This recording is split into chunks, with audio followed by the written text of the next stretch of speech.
Ayan, ang gagawin natin ngayon is magpiprito tayo nitong mga tulingan. Tapos lalagyan natin siya ng gata. So, ito yung mga ingredients natin. Chai. Yan.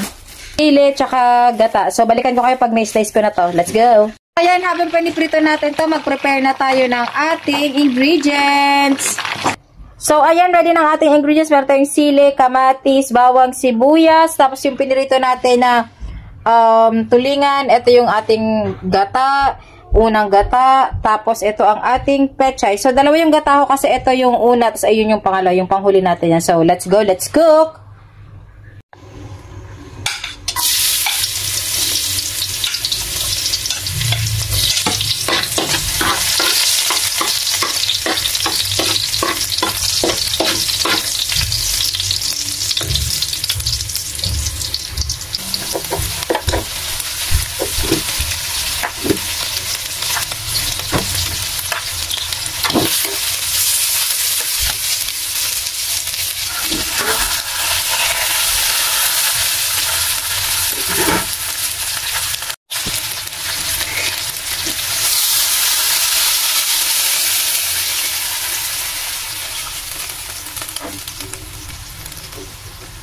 So, ayan, ilagay na natin yung kamatis.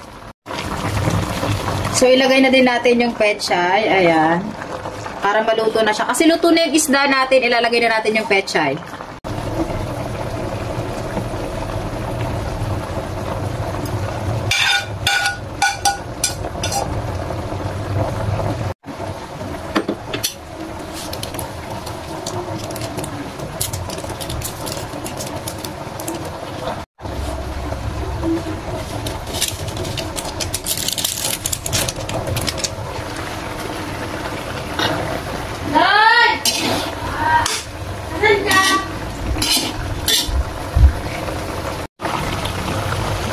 So, ayan, hintay lang natin na mabawas ng konti yung ating sabaw. Ilalagay na natin yung ating pangalawang gata or yung ating final na gata. So, let's go!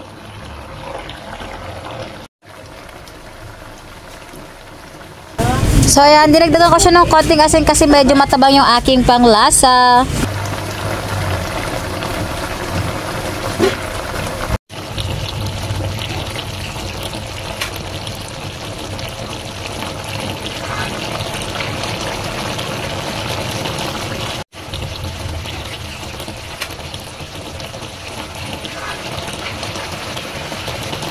So, ilalagay na natin ang ating panghuling gata. Ayan, hihintay natin maluto yung panghuli nating gata at luto na ang ating ulam for today. So, ayan na, luto na ang ating ulam. Hindi ko pa alam kung anong tawag sa luto na yan, pero gata yan. Basta gata na may kamatis, na may pechay. Yan na yun.